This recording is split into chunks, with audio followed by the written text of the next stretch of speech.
저희가 준비한 특송은 주 행하신 일이라고 하는 제목의 찬양인데요. 언제나 돌보시고 그리고 모든 것을 협력해 선을 이루심에 대하여 나는 언제나 믿고 그리고 감사하고 찬양한다는 그런 내용의 찬양입니다. 네, 찬양하겠습니다.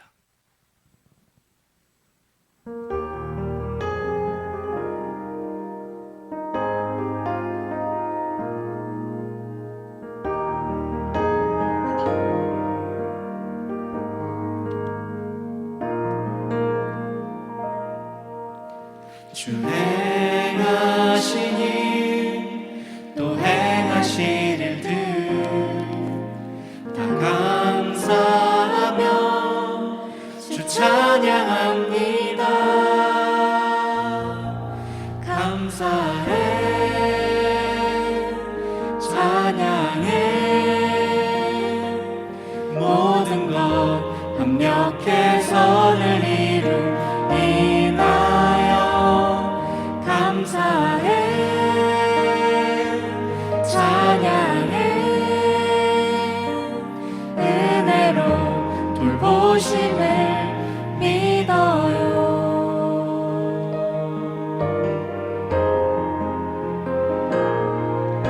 주 행하신 일, 또 행하실 일들 다 감사하며 주 찬양합니다. 감사해,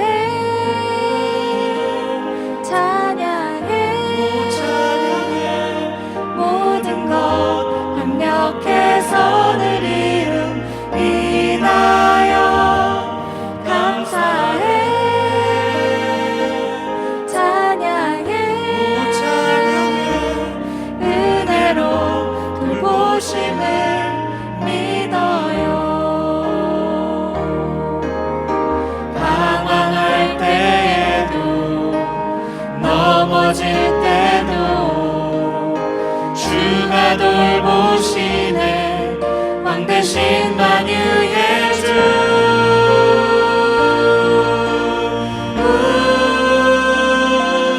감사해, 찬양해, 모든 것 합력해 선을 이루이나여 감사해, 찬양해,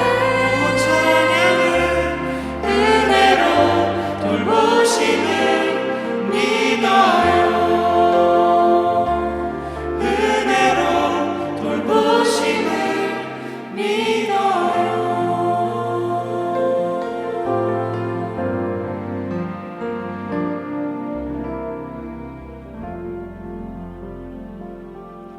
감사합니다. 오늘 함께 하실 본문은 로마서 16장 25절에서 27절까지입니다. 교독하겠습니다. 나의 복음과 예수 그리스도를 전파함은 영세 전부터 감추어졌다가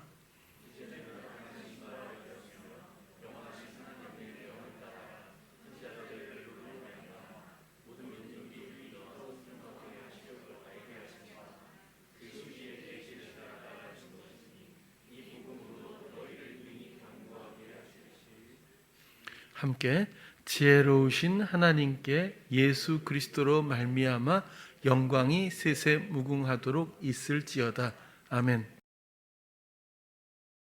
오늘 이 구절은 로마서 16장, 로마서의 이 편지의 마지막 장의 마지막 절들입니다. 16장 주로 인사로 그 내용이 채워져 있는데 그 마지막 부분에서 좀 중요하고 또 핵심적인 그런 표현들이 있어서 함께 또 나누어 보려고 합니다.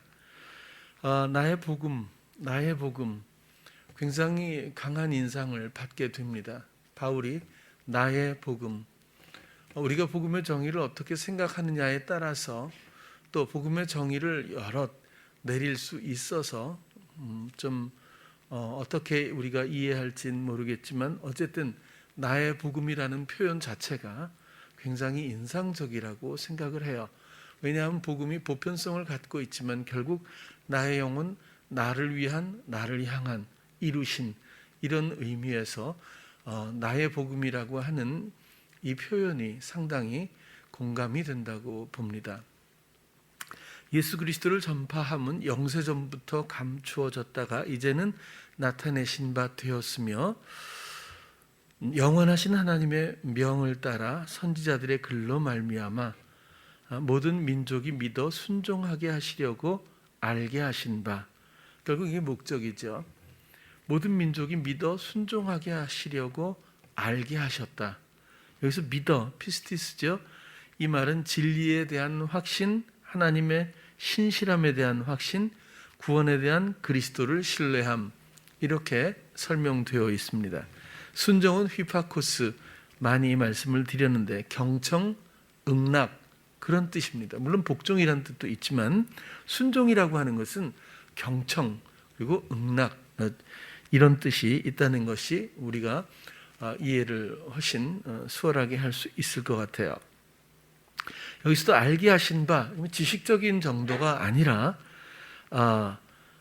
이건 기노스코에서 이제 파생된 단어인데요. 알게 되다, 느끼다, 이해하다, 확신하다, 말할 수 있다. 여기서 알게 하신다고 하는 것은 이런 전반적인 내용을 포함하고 있습니다. 그 신비의 비밀의 계시, 계시라고 하는 말은 나타내다, 드러내다, 그런 뜻입니다. 그래서 그 비밀의 혹은 그 신비를, 비밀을 나타냄에 따라 된 것이니 이 복음으로 너희를 능히 견고하게 하실 지혜로우신 하나님께 예수 그리스도로 말미암아 영광이 셋에 무궁하도록 있을지어다. 아멘. 편지가 이렇게 끝나고 있습니다. 복음이 무엇일까요? 정말 많은 표현이, 설명이 가능하다고 보는데 궁극적으로 저는 생명이라고 생각을 해봅니다. 복음을 한마디로 말한다면 사랑이라고 말할 수 있지만 그 사랑이 실현된 것은 결국 우리에게 생명 주시기 위함이고 하나님은 그 생명을 내어주심으로 우리를 살리셨기 때문에 결국 우리에게 영생 주시려고 하는 것이 영원한 생명, 하나님의 생명, 그것이 하나님의 약속이기 때문에 복음은 생명에 관한 것이다 라고 설명을 해도 조금도 틀리지 않다고 봅니다. 이 생명은 당연히 예수 그리스도로 말미암은 생명이고 내 안에 주님이 사시는 그런 생명입니다. 죽어서 천국 가는 것으로만 여기면 이 땅에서 이루어진 많은 것들이 포기당하겠죠. 한동안은 이 생명을 영원히 우리가 몸을 벗고 천국에 가서 살게 되는 어떤 그런 생명으로만 여길 때가 있었습니다. 그러나 지금은 내 안에서 예수님이 사시는 삶에 대한 공유라는 이해가 우리에게 있었으면 좋겠어요. 사망이라는 의미가 하나님과의 관계 상실이라면 생명이라는 의미는 하나님과의 관계 회복에서부터 이해를 할 수가 있습니다. 그 내용은 말씀으로 다스림을 받는 새로운 모든 것이라고도 말할 수 있죠. 하나님은 말씀이시고 그 말씀이 다스리는 백성을 원하셨습니다. 그래서라도 애굽에서 나온 후에, 구출하신 후에 율법, 즉 말씀을 기록하여 주신 거죠. 또 전하여 주셨습니다. 명령하셨죠. 그런 것처럼 그 말씀을 능히 지킬 자가 없는 모든 사람들 안에서 오히려 말씀을 지키기보단 경청하고 응낙하기보다는 세상과 상황의 마음을 빼앗겨 그것을 추구해버리고 변질되고 또다시 배신하는 이스라엘 백성들의 모습 가운데서 결국은 그 말씀이 육신이 되어 우리의 모든 것들을 담당하신 후에 영으로 우리 안에 오셔서 말씀하시는, 또 모든 감각을 주도해 주셔서 경영해 주셔서 우리가 아까 말씀드린 대로 알게 되고 느끼게 되고 이해하게 되고 확신하게 되고 말할 수 있게 되는 이 모든 것들을 도우시는 성령으로 오셔서 비로소 우리가 그에게 순종할 때, 경청하고 응낙할 때에 그것을 우리가 그대로 동의하고 따를 때에 비로소 우리는 의롭다 인정을 받을 수가 있고 그리스도의 생명에 합한 자가 될 수 있겠습니다.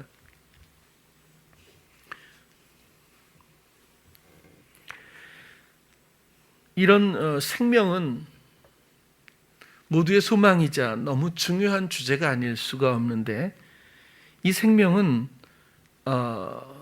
아시는 것처럼 죄의 소멸 이후에 가능합니다. 옛사람의 죽음, 마음의 할례, 자신의 산제사, 이런 것들을 드린 후에야 가능합니다. 이 생명을 또 우리가 좀 더 이해하기 위해서 실마리를 풀듯 접근한다면, 저는 안식 후 첫날 처음으로 하나님께서 생명을 그리스도께 부여해서 안식 후에 첫날에 그를 일으켜 세운 약속대로 그 생명, 지금 우리도 그 부활의 생명을 누리고 있다면 그 그리스도의 안식 후 첫날의 그 생명에서부터 한번 생각해 보면 이 생명을 우리가 좀 더 이해하기 쉬울 거라고 봅니다. 성경의 모든 흐름과 모든 기록들은 예수 그리스도에게 집중되어 있다는 것은 아무도 부인하지 못합니다. 시간, 시대별로 나열되어 있다고 해서 먼저 있었던 것만은 결코 아닙니다. 구약의 많은 사건들이 그리스도를 예표하고 있지만 그리스도보다 결코 먼저 있었던 일은 아니라는 뜻입니다. 시제를 우리 감각으로, 우리 개념으로만 이해할 수는 없겠죠. 그래서 지금도 이 창세전, 영세전부터 감추었다, 이렇게까지도 바울은 표현해주고 있죠. 그렇다면 구약에서 나타나는 여러 가지, 모세도 사실 예수님을 예표한다고 하죠. 방주, 노아의 방주도 그렇다고 하죠. 홍해가 갈라졌던 것도 그리스도의 몸으로 우리가 이해를 하고 있고요. 광야에서의 하늘의 양식 만나, 또 반석으로부터 얻을 수 있었던 물, 또 성막의 모든 소재뿐만 아니라 번제를 드리기 시작한 죄의 사해지는 그 유형, 형식에서 그 제물조차도 단번에 드릴 예수 그리스도를 예표하고 있다는 것은 우리가 충분히 알고 있는 그런 사항들입니다. 그런 것처럼 안식일도 구약의 모든 기록이 예수님의 십자가의 죽으심, 그곳에 초점을 맞추고 있습니다. 출애굽기 20장 8절에 보면 안식일을 기억하여 거룩하게 지키라. 이걸 문자적으로만 받아들인다면 대단히 건조하고 또 하나님의 뜻에 접근할 수는 없다고 생각이 들어요. 안식일을 거룩하게 지키고 지키지 않으면 죽이라고 해서 정말 그 말씀대로 한다면 살아남을 사람이 없습니다. 적어도 우리나라 사람, 기독교인들 중에서는 한 사람도 안식일을 지킨 사람이 없으니까요. 근데 이 안식일이 과연 무슨 날짜를 지키라고 하는 시간적인 어떤 요구일까요? 생활 방식에 대한 문제일까요? 전혀 그렇지 않죠. 이것은 영적인 문제입니다. 그리고 이 안식일이 끝나고 나서 새 생명이 주어졌다는 것, 그 생명에 대한 말씀을 드리고 있는데, 이 안식일도 이해하려면 출애굽기 20장 10절에도 너나 내 아들이나 내 딸이나 남종이나 여종이나 가축이나 문 안에 머무는 객이라도 아무 일도 하지 말라. 왜 아무 일도 하지 말라고 했을까? 하나님이 6일 동안 창조하시고 아무것도 하지 않으셨으니까. 거기까지만 생각하면 본질을 이해하기는 좀 쉽지 않습니다. 하나님이 쉬셨기 때문에 우리도 쉬어야 되나? 근데 뭐가 거룩한 거지? 이렇게 될 수 있기 때문에 그래요. 지금은 많이 문명이 발달해서 가전제품 없이 살 수 있는 사람은 없지만 그 훨씬 이전에 안식일에 가전제품을 사용하지 못하도록 규정해 놔서 에어컨도 스스로 킬 수 없는 그런, 텔레비전은 물론이고 여러 가지 가전제품을 사용 못한다고 해요. 저는 직접 보진 않았지만 그런 이야기들을 자주 들을 때마다 안식일의 의미가 과연 무엇인데 이렇게 고생을 하나라는 생각이 좀 들기도 합니다. 안식일은 왜 아무 일도 하지 말라, 일하지 말라고 하는 묶어놓음이 목적이 아니겠죠.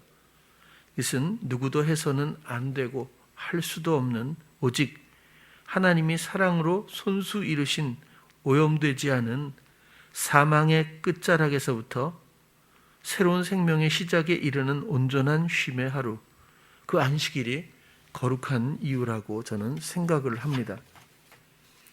안식일은 하나님께서 6일간에 만족하셨던, 기뻐하셨던, 보기 좋으셨던 세상의 완전한 창조 후에 하루를 쉬신 겁니다.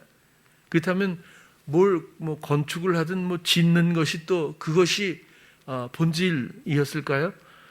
그런 것처럼 사실은 영적인 안식일을 생각할 필요가 있어요. 예수 그리스도로 인해서 죄와 사망의 권세를 끝내시고 영적인 새로운 세상을 완성하신 후에 모든 이들을 쉬게 하신 하루입니다. 이 안식의 영적인 의미는, 진정한 이 쉼의 의미는 우리 마음의 분주함, 사단의 부추김의 고리, 진리에 대한 무감각, 심령의 병듦, 하나님과의 관계 상실로 인한 어두움의 무게들, 자기 경영의 굴레, 그 모든 헛된 수고를 내려놓아도 되도록 하나님은 예수 그리스도를 통해서 죄와 사망의 권세를 물리치시고 그리고 자유함을 주셨습니다. 진정한 쉼을 주셨습니다. 이제는 아무 일도, 아무 종노릇도, 아무 요구도 들을 필요가 없고 일할 필요가 없다는 거죠. 노예가 일을 안 하면 어떻게 돼요? 노예는 일하기 위한 신분입니다. 부추김에 의해서 종노릇하는 거죠. 이젠 그 수고를 멈추라는 겁니다. 하나님이 다 이루셨기 때문에 생명을 들여서 생명을 사랑하는 아들을 세상에 내어줌으로 인해서 우리의 수고를 그치게 하셨기 때문에 거룩한 것이고, 이제 그 쉼을 동의하고 그리고 함께 다 이루신 사망의 끝자락에서부터 이제는 생명을 기다리며 쉬자고 했던 하루, 모든 걸 다 이루셨다라고 하는 그리스도의 마지막 말씀, 그 이후의 하루, 그리고는 그 하루가 지나서 비로소 새 생명이 시작된다는 것. 예수 그리스도에게 국한된 생명이 아니라 그 생명이 내 안에 있다는 것.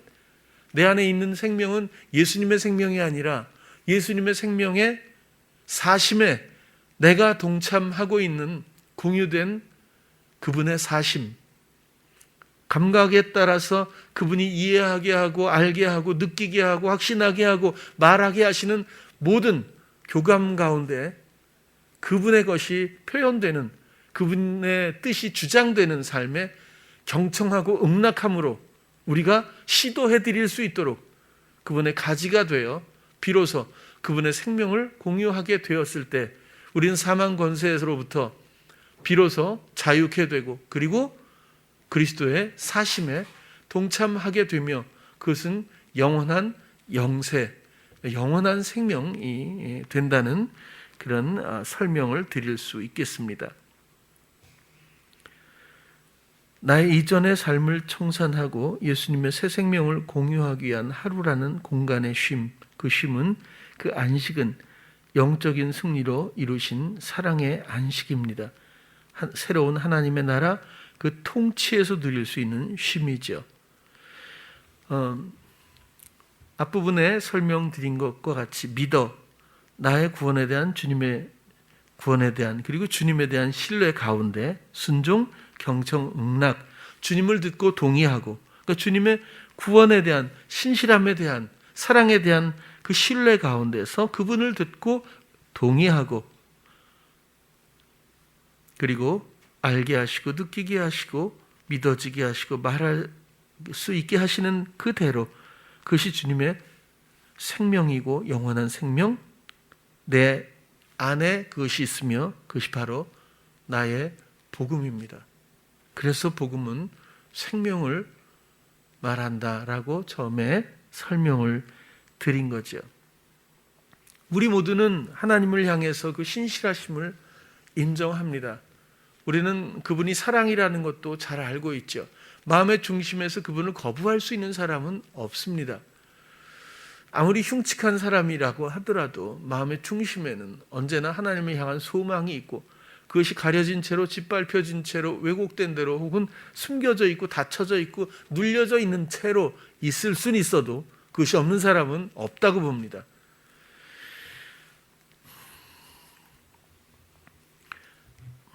그런데 결국 하나님의 신실하심과 이런 모든 것들은 무의식적으로라도 그 사랑에 대해서는 모든 영혼들이 잘 알고 있지만 결국 많은 사람들이 순종 앞에 아직 선택을 하지 못하는 그런 모습들이 너무 많은 게 아닌가 싶어요.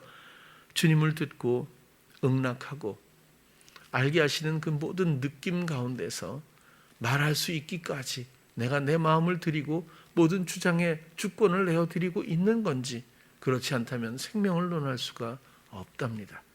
우리가 은혜는 받을 수 있어요. 모든 것이 은혜니까 은사도 받을 수 있어요. 선물은 넘치니까. 그러나 생명과는 다른 일입니다. 산을 옮길 만한 믿음이 있다고 해도 사랑이 없으면 아무것도 아닌 것처럼 언젠가 은사도 다 사라지지만 이 생명은 영원한 거죠. 주님을 듣고 응낙하고, 이 원리는 복음에서 내 몫에서 내 차례에서 볼 때 너무너무 소중하고 중요한 부분이 아닐 수가 없습니다. 여러분, 아직도 맴돌고 있는 우리 지체들이 굉장히 많아요. 이유가 뭐죠? 아직도 자신을 듣고 있는 겁니다. 하나님을 잘 믿고 싶다고 하는 자기 소리를 듣고 있거든요.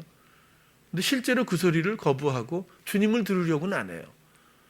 하나님의 영광을 위해서 나의 모든 걸 바치고 싶다는, 또 헌신하고 싶다는, 또 무언가 시도하고 싶다는, 정말 잘해보고 싶다는 생각은 잘 들어요. 그러나 정작 그 생각을 내려놓고 주님을 듣지는 않아요. 그게 시험입니다. 그게 반복되면서 여전히 무거운 짐을 질 수밖에 없죠. 그 심령은 무게감에 지쳐 있을 것이고 그 심령은 결코 자유할 수가 없게 됩니다. 우리는 어려서부터 원하지 않았지만 이미 사단이 선수를 쳐서 어린아이의 심령 가운데서 많은 것들을 심어놨어요. 부모는 잘 모릅니다. 왜? 언제나 본능적으로 최선을 다할 수 있기 때문에 오류에 대해서 잘 몰라요. 영적인 건 더 그렇고, 또 바둑이나 장기도 스스로 두는 사람은 잘 모릅니다. 노래하는 사람도 자기 노래가 어떤지 모니터를 해보기 전엔 잘 몰라요. 연주하는 사람들도 그렇더라고요. 삶도 비슷하다고 봐요.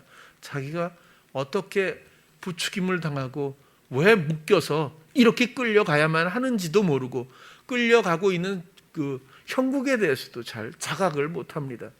그것이 시간이 오래 지나다 보면 그 무게감 때문에 쉴 수 있는 방법도 모른 채 그저 죽어가는, 끝내 종노릇으로 끝날 수밖에 없는 그 무게감으로 인생을 마감할 수밖에 없는, 그것이 모든 사람들의 또 삶이기도 하지요.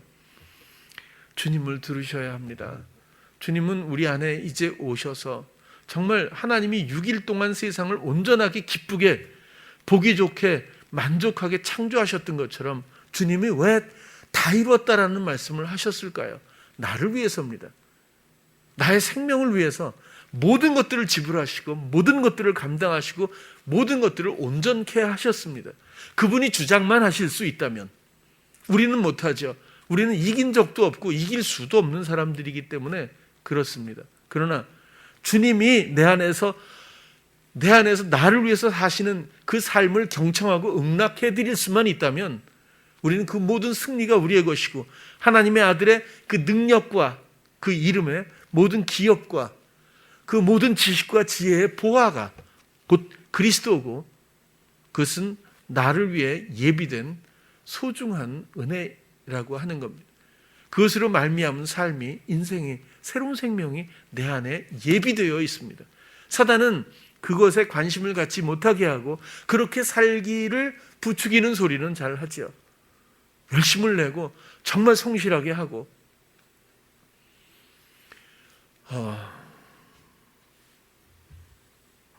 마태복음 11장에도 보면 28절에 보면 수고하고 무거운 짐진 자들아 다 내게로 오라 내가 너희를 쉬게 하리라. 잘 아시죠? 수고, 부여된 노동, 영적인 거예요. 뭐 우리가 다 노동자들은 아니니까요. 또 그러니까 어떤 사람은 이거 육적으로 받아들이는 사람도 있을 거예요. 정말 인생이 힘들잖아요. 코로나 때문에 힘들고 뭐 자영업자 힘들고 그래서 우리가 정말 이게 너무너무 힘든 무게 인생의 짐 뭐 이렇게 생각할 수 있겠지만 이건 영적인 겁니다. 무거운 짐 이것도 영적인 근심으로 과중하다 그런 뜻이니까요. 우리가 알든지 모르든지 사단으로 인한 우리의 마음의 짐은 정말 무겁습니다. 스스로 자각하지 못할 뿐이죠. 이미 그렇게 익숙해져 버렸거든요. 뭐 있는지 없는지는 모르겠어요. 누가 그러잖아요. 지구에 자전하는 소리가 만약에 사람의 귀에 들린다면 누가 살아남겠느냐고요. 우리가 듣지 못하는 소리도 얼마든지 있어요. 그런 것처럼 어찌 보면 우리는 처음부터 익숙하게 내 생각이라고 하는 탈을 쓴 사단의 대사만 들었는지도 몰라요. 그 사람이 예수 믿고 그 사람이 은혜 구하고 그 사람이 잘해보려고 하고 그 사람이 영광을 위해서 사역할 수도 있다는 뜻입니다. 이것은 그야말로 하나님 앞에서 가장 큰 모순 중에 하나다. 그런 생각이에요. 예수 그리스도는 우리를 위해서 죽으셨어요. 그리고 우리의 죽음은 뭐 마땅히 당연히 죽어야 할 우리들은 그 앞에 마음의 죽음만 있으면 되잖아요. 그리고 나서 그 마음의 죽음 때문에 이제 괴롭힐 종로로 탈 그 인격이 없기 때문에 죽고 나서 하루에 놀라운 자유한 쉼이 그곳에 있어요. 우리가 이루진 않았지만 하나님은 나를 위해서 다 이루어 놓으시고 보기에 정말 좋았다고 그렇게 창조하신 후에 모든 것들을 죄와 사망과 이 모든 권세들 뿐만 아니라 나를 위한 모든 아름다운 지혜와 지식과 모든 유익한 것들을 기업처럼 예비하시곤 그리고 하루를 텀을 두셨습니다. 그리고는 생명이 시작되는 거죠. 그런 여정이 저는 아무튼 그렇게 이해를 하고 있어요. 수고는 그렇고 무거운 짐도 그렇고 쉬게 하리라 이 말이 안식하다 그런 뜻입니다. 또 내게로 오라 나의 시도를 멈추고 정말 모든 감각을 드려야 돼요. 죽게 가지 않고 죽게 가기만을 원하면 안 되지 않습니까? 오직 하나님의 나라와 의를 구해야 한다. 구하다라는 말도 많이 드렸어요. 제테오 질문하다 물어보다 추구하다. 죽게 묻고 답을 얻기 위해서 묻는 게 아니죠. 주님의 뜻이 기쁘니까 또 물어보는 거죠.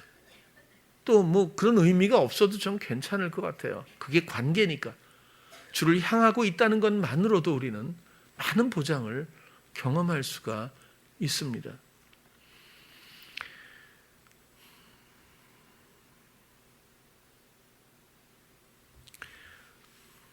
우리의 작은 감각, 마음 이런 조그만 소유조차 주께 드리지 않으면 아무것도 얻을 수 없을지 모르고 또 아무 일도 일어나지 않을 수도 있어요. 굉장히 중요한 부분이거든요. 주께 드린다고 하는 것이 우리의 관심, 마음의 향함, 그분의 생각을 사모하고 기대하고 그분이 신실하게 사랑으로 어떻게 다스리는지에 대한 그 소망 이런 것들이 우리 마음에 충만해야 합니다. 잊어버리면 안 되거든요. 여러분 오병이어의 기적도 똑같아요. 5천 명이 먹고도 남았다고 하면 5천 명 정도가 있었다고만 보더라도 뭐 여자는 세지 않았다 이런 얘기도 뭐 누가 하긴 하지만 뭐 중요한 건 아니고 뭐 5천 명 정도가 있었다고 하더라도 그 먹을 게 없어서 그 큰 돈이 필요하다 이 사람들 먹이려면 집회하는데 제자들은 그러잖아요. 근데 누가 뭐 있는지 봐라 해서 어린아이가 굉장히 중요한 겁니다. 어린아이가 갖고 있던 5개의 떡과 2마리의 작은 옵사리온 조그만 물고기 이런 그걸 어린아이가 주의 손에 내어 드렸어요. 5천 명이 먹고도 남는 풍요가 있었죠. 주께 드려서 그것이 그냥 주님만 먹고 끝나는 것이 아니잖아요. 주님 손에 들리면 그렇게 됩니다. 5천 명이 먹고도 남는 풍요가 생명을 살리는 일들이 언제나 있을 수 있어요. 그런데 그 자리에서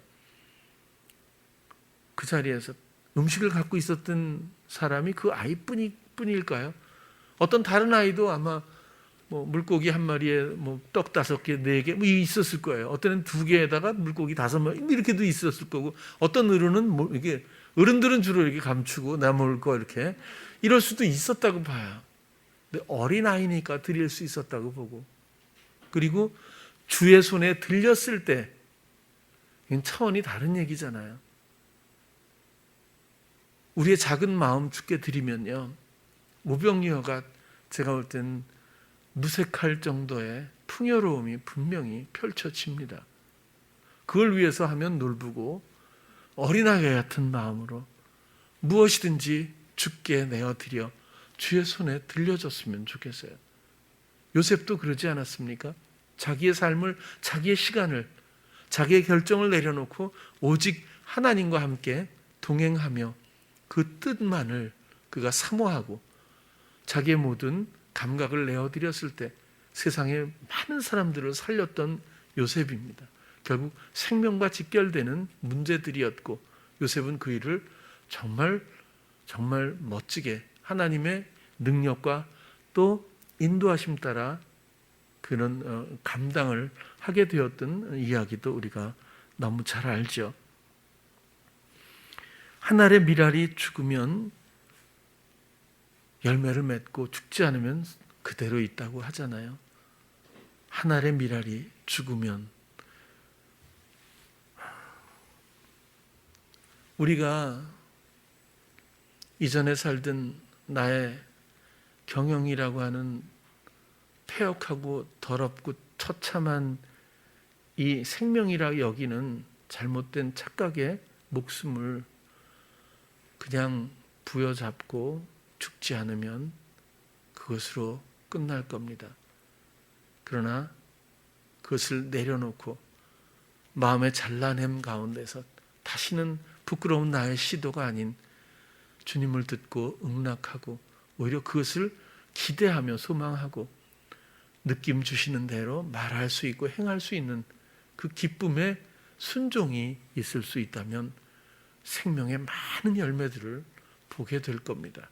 하나님은 그런 생명을 우리에게 원하셨고 그 생명을 주셨습니다. 그냥 단순히 숨을 쉬고 혼자 사는 것이 아니라 잃어버린 수많은 영혼들을, 죽어가는 사망의 하나님과 관계 단절이 되어 있는 그 수많은 영혼들을 불러서 다시금 하나님 앞에 귀한 생명의 자녀들로 삼으시기 위해서 하나님은 가지를 원하시죠. 요한복음 12장 24절에 보면 내가 진실로 진실로 너희에게 이르노니 한 알이 밀이 땅에 떨어져 죽지 아니하면 한 알 그대로 있고 죽으면 많은 열매를 맺느니라. 밀알이 죽는다는 게 과연 뭐죠? 썩는 거, 죽는 건데 오히려 그 밀알로 보면 존재감의 상실입니다. 그 자신은 없는 거죠, 이젠. 그렇지만 거기서부터 새롭고 놀라운 생명이 풍요롭게 펼쳐진다는 원리는 이미 온 세상에 하나님이 정말 가득 펼쳐놔 주셨죠. 요한복음 15장 4절을 보면 한 알이 썩어서 죽어야 열매를 맺는다고 했는데 여기서는 내 안에 거하라 나도 너희 안에 거하리라. 가지가 포도나무에 붙어 있지 아니하면 스스로 열매를 맺을 수 없음 같이 너희도 내 안에 있지 아니하면 그러하리라. 포도나무에 가지가 붙어 있지 않으면 스스로 열매를 맺을 수 없다. 그런 게 죽음으로도 열매가 아까 설명되었고 같은 요한복음에 그다음 이번에는 가지가 되어야 열매를 맺지 스스로는 안 된다. 그런 얘기예요. 죽고 그리고는 가지가 되고 이렇게 해서 열매를 맺는 어떤 유형에 대해서 비유를 해주고 계셔요. 우리의 죽음 혹은 그리스도께 접붙임된 가지, 오직 그분만이 사시고 우리는 가지로서 공급받는 자, 그 자리, 이런 것들이야말로 생명에 대해서 설명해 주고 있습니다.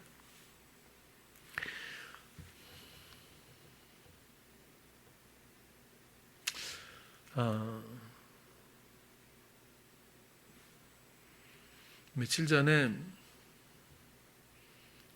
정말 오랜만에 30년도 넘었는데 찬양 사역을 하는 후배를 만났어요.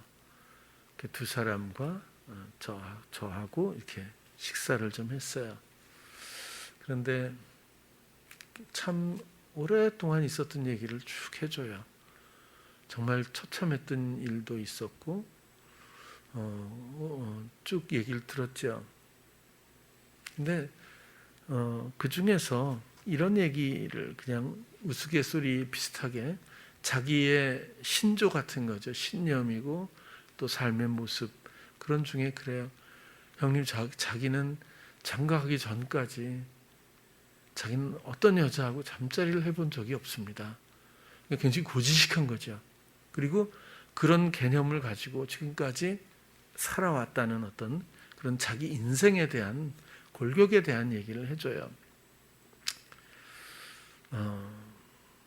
근데 묶여 있다는 생각이 들었어요.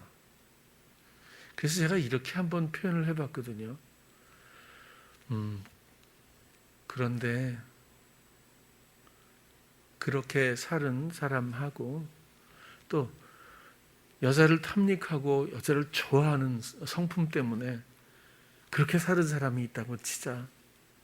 그 사람하고 너하고 이렇게 있는데 이 두 부류가 하나님의 사랑 앞에 과연 무슨 의미가 있겠니?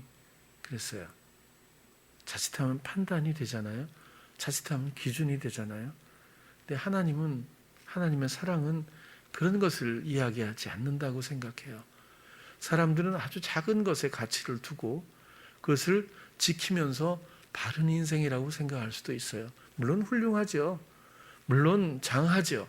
그렇지만 영적으로 본다면 또 다른 기준이 될 수 있다는 거예요. 하나님의 사랑 앞에 무엇이 기준이죠? 무엇이 의미가 있을까요? 예수 그리스도 말고 하나님이 사랑하는 아들의 생명을 내어주어 그 생명이 내 안에 있다면 그것 말고 우리가 말할 수 있는 다른 의미가 과연 다른 가치가 무엇이 있을까요? 우리가 우리 안에 소유된 그 예수 그리스도라고 하는 생명, 그분의 사심에 대해서 아직도 외면하고 등한시하고 주목하지 못하고 있다면 우리는 큰 속임에 정말 의미 없는 허무에 또 늪에 빠진 사람들과 다를 바가 없죠. 여러분들은 당연히 그 생명을 사랑하고 그 생명을 감사하고 찬양하며 그 생명을 누리기를 소망한다고 봅니다. 이제 하나님은 모든 것을 이루시고 우리 안에 그리스도의 생명을 주셨어요. 나의 복음입니다. 나를 향한 복음이고 영세 전부터 이미 하나님이 계획하시고 소망하셨던 이루신 사랑의 일들입니다. 그것은 그리스도의 생명이죠. 그리스도의 순종으로 말미암아 부여받은 생명이고 그것은 그리스도께만 국한된 일이 아니라 나에게 주시기 위해서 그리스도라고 하는 나를 도우시는 중보자를 통해서 그 생명을 누리게 하기 위해 아들을 삼기 위하여 백성 삼기 위해서 하셨던 하나님의 창조의 마지막에 가장 귀한 부분입니다. 그것이 나의 존재고 그리고 나의 복음이며 이것은 내가 어떤 모습이든 그런 문제가 아닙니다. 어떤 자격이나 판단 기준도 아니고 오직 누구라도 마음속에 이루신 고결한 사랑의 그 생명, 그것에 대한 관심과 기대와 그리고 마음들임, 생각의 방향성을 우리는 가져야 합니다. 더 이상 허망한 내 생각, 그 굴레를 그냥 방치하지 말고 그 옳아 보이는 그 수많은 생각들에 또 종로로 타지 말고 이제는 그 말하던 그는 죽었고 내 안에서 말씀하시는 이는 오직 예수 그리스도 한 분뿐. 나는 그분을 듣고 응낙하기를 원합니다. 당신의 사심이 곧 나의 삶이 되기를 정말 소망합니다 하는 마음들임으로 말미암아 말씀이 다스리는 하나님의 백성, 그 생명을 꼭 누리시는 우리 사랑하는 찬양교회 성도님들 되시기를 간절히 축복합니다. 기도하겠습니다.